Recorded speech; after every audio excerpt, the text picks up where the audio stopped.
When you stayed with her, that was after your dad died? Well, she stayed, when my dad died, she came to live with us. And she lived with us for, 4 or 5 years. And in the meantime, I went off to the Army. My mother remarried.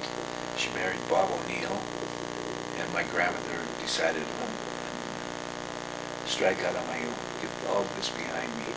So she went downtown and she had a room. That was during is that during the war then when your dad died? Yeah. Dad died in, was it 1943? Mm-hmm. 1943. Yeah. But you stayed with your Grandma Graff when you were a little kid? Oh, yeah. Well, why were you down there for so long? Because I was cute. Oh, she just liked having you stick around. Yeah. Well, what was your life like when you were a little kid down there across from Nima Mine? It was a life without other children. I was around adults most of the time. Jack Graff, one of them, and my grandmother. Living in that building at the time, we were living below the ground. We were living in the basement apartments right next to the street. And of course, the sidewalk that ran next to the building was one of these vaulted sidewalks. It would have the glass block in it, you know. This would allow the light to penetrate down into the basement apartment. And of course, everybody in the Reynolds McDowell Block owned a cat. And every one of the cats would piss in the basement. And that's something I'll never get off my memory, is the smell of cat piss. Oh my God, it was terrible. Yeah.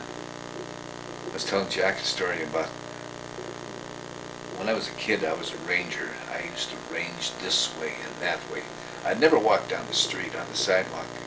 I'd always find an alley to walk through because there was a hell of a lot more interesting things to find in the alley. There was always a garage that was going to be left open, you know, that you could gain entrance to.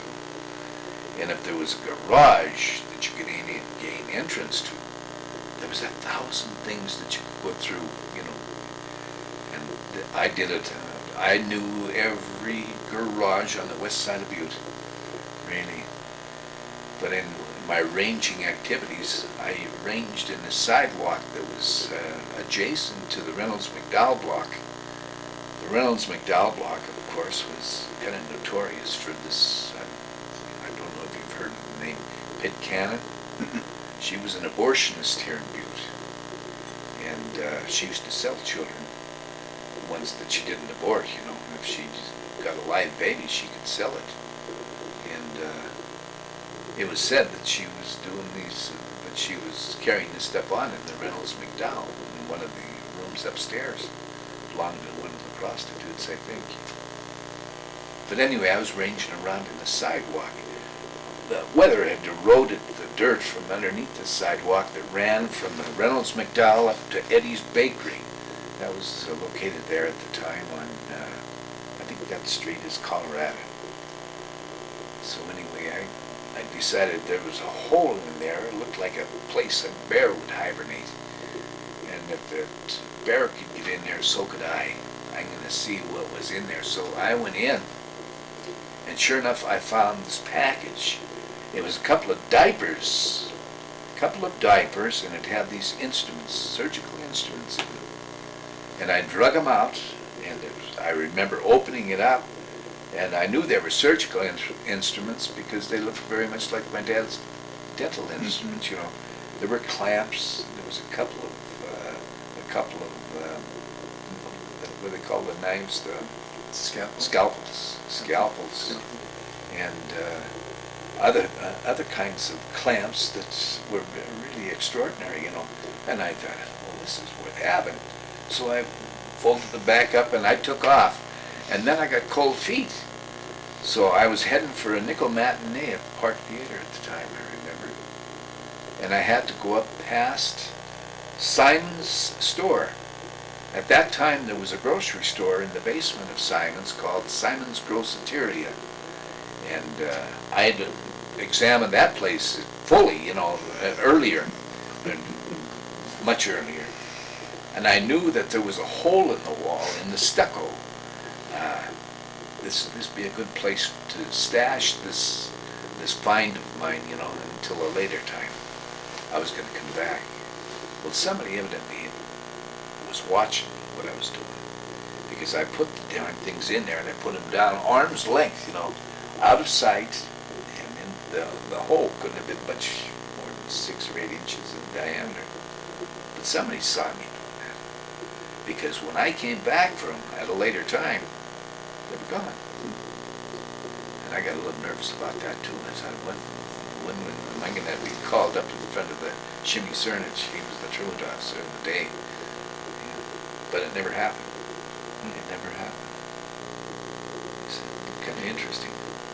Now your mom, she married a third time, didn't she? Yeah. She married a fellow named Spike Gordon. He ran B.C. Gordon Junk. Jewish guy. And he wasn't very good to my mother. He wasn't good to my mother at all. He used to beat her. God. She was getting knocked around all the time. I really wasn't aware of it. But Benny had been married before, and they had 2 children, grown children at the time. But when he married my mother, at first he was very good to her. He had a tracheotomy, or laryngectomy, I guess it's called. And they had one of these pipe voice facilitators. Anyway, he beating the heck out of my mom. And she came home this one time, and her ear was just purple, swollen up. I asked her what happened. She said, well, he did it again. And I said, that's fine. So I got my jacket on. I was in just my pants and t-shirt. So I threw a jacket on and I went looking for him. And I finally found him down at Davy Kelly's, down in the corner of, down by the Idaho Apartments. Corner bar. And by that time I'd cooled down. I had every intention of killing the guy. I wanted to tear him apart, So anyway, I buttonholed him there. He was with some friends. And I told him, I said, my mother has taken the last beating from you she'll ever take. And she's moving. She's going to be moving tomorrow, and my brother and I are going to be helping her. And I don't want you to even come around. And I told him, I said, if you do come around, I said, I'm going to kick your head off. God, I was wild at him. So anyway, he never said anything. I was glad he didn't have his pipe with him. He could have given me an argument, He never said anything. And I left and I came home. I was married at the time. And I told Mary about it. And I heard at a later time that he had a gun in his pocket when he was talking to me.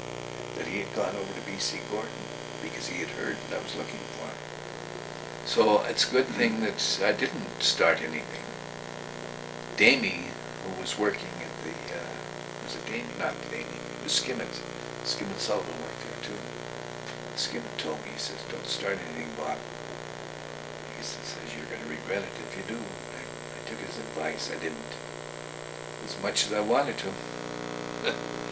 So anyway, that marriage went in the toilet. My mother moved over to the Idaho Apartments, and we got all of her stuff out of the house. And that was just kind of a bad memory. She used to talk about the White Sox all the time, didn't she? Was she quite a baseball fan? I think that she went back to a World Series one time with Benny and a fellow named Charlie Judd ran the New Deal bar. Charlie Judd and Esther, his wife, they got to be very good friends. And they all went back to Chicago and saw the series. And of course, it's like anything that's pleasant, when they were with company, fine, you wouldn't pull any of those shenanigans on her. But this was a real mean-spirited son of a gun. His former wife, the wife that had died, her name was Florence, he knocked I pushed her down a set of stairs one time, broke her leg. So, my mother never knew about this until after all was said and done, you know. But I could never understand why a woman like my mom could get larved the way that he did. You know, what could she have done to deserve that? Nothing. She was a good person. Did she work after the